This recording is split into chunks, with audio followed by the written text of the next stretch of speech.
Olá, nesta aula vamos abordar o inquérito.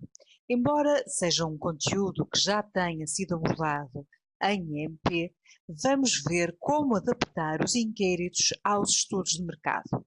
Esta é, portanto, uma pequena aula que visa chamar a vossa atenção para os aspectos que têm, de facto, que ter em consideração quando pensam em realizar o inquérito por questionário para um estudo de mercado.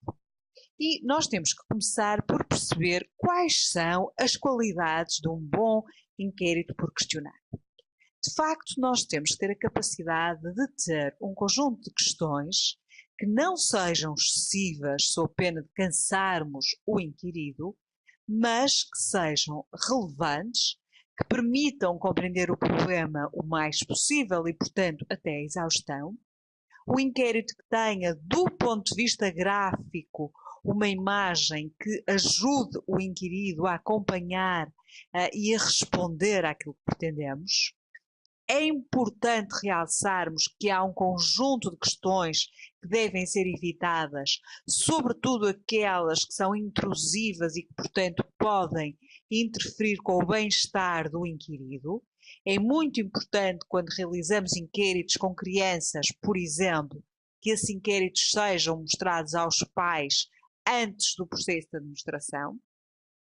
É importante distinguirmos de uma forma muito clara aquilo que são questões interessantes e aquilo que são questões importantes. Nós devemos centrar o nosso interesse nas questões importantes. Devemos ter muito cuidado com a formulação das questões para evitar o enviesamento nas respostas resultante do facto de, em muitas circunstâncias, haver uma formulação que conduz a um tipo de resposta. E, finalmente, a velha discussão entre perguntas abertas ou fechadas. De facto, no inquérito por questionário, as questões têm de ser fechadas, a exceção feita à idade, à profissão, e muito poucas outras encontrarão exceção neste contexto. Portanto, temos perguntas fechadas, com a utilização das diversas escalas que podemos utilizar num inquérito por questionário.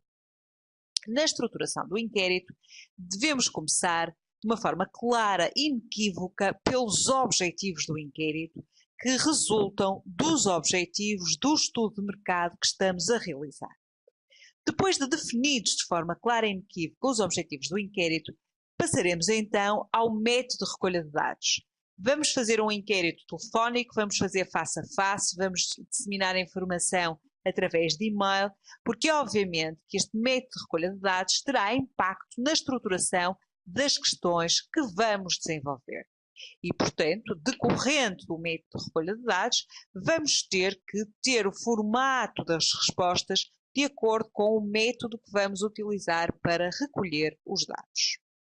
Após a definição do formato das respostas, é importante que tenhamos uma particular atenção à terminologia utilizada, para evitar a terminologia demasiadamente técnica, por exemplo, que pode não ser compreendida pelo inquirido que esteja por menos dentro da área que estamos a abordar. Vamos depois criar uma ordem e um layout. Em termos de ordem, não se esqueçam que no inquérito partimos sempre do geral e vamos para o específico, portanto esta é uma questão que é verdadeiramente importante. Vamos avaliar o layout e perceber se ele interfere na forma como as pessoas respondem, por exemplo, quando temos tabelas com letra muito pequena ou quando utilizamos inquéritos online que podem não ter uma resolução adequada quando são utilizados, por exemplo, no telemóvel ou no tablet. Vamos mandar para a aprovação, e aqui sempre pensando na ótica de que estamos a fazer um estudo de mercado para uma empresa e, portanto, compete à empresa a aprovação do instrumento.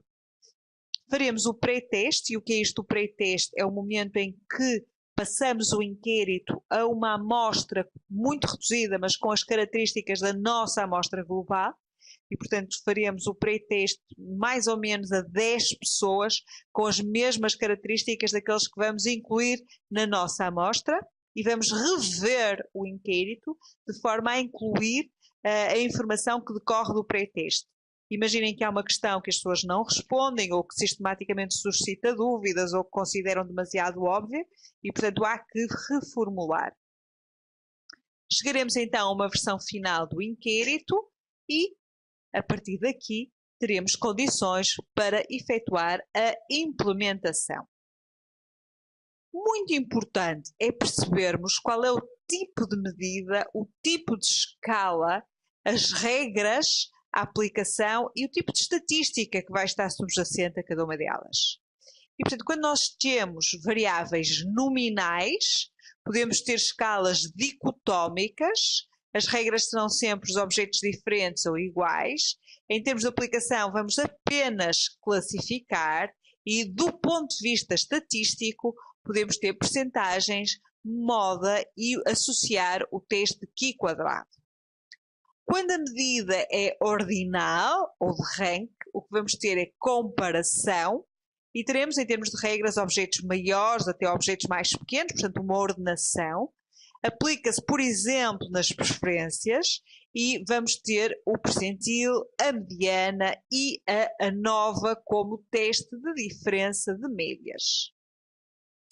Quando temos um intervalo, uma variável intervalar como a Likert, e a Likert pode ser intervalar simplesmente ou pode ser tratada como uma variável de cariz quantitativo e, portanto, transformada numa variável de cariz quantitativo. Mas quando temos apenas as variáveis intervalares, teremos intervalos entre adjacentes iguais e vamos ter para tratamento a média, o desvio padrão e o Q quadrado. Nas variáveis de rácio, teremos, por exemplo, escalas com instruções. É muito importante no rácio considerar que o zero é um valor absoluto e, portanto, o zero existe.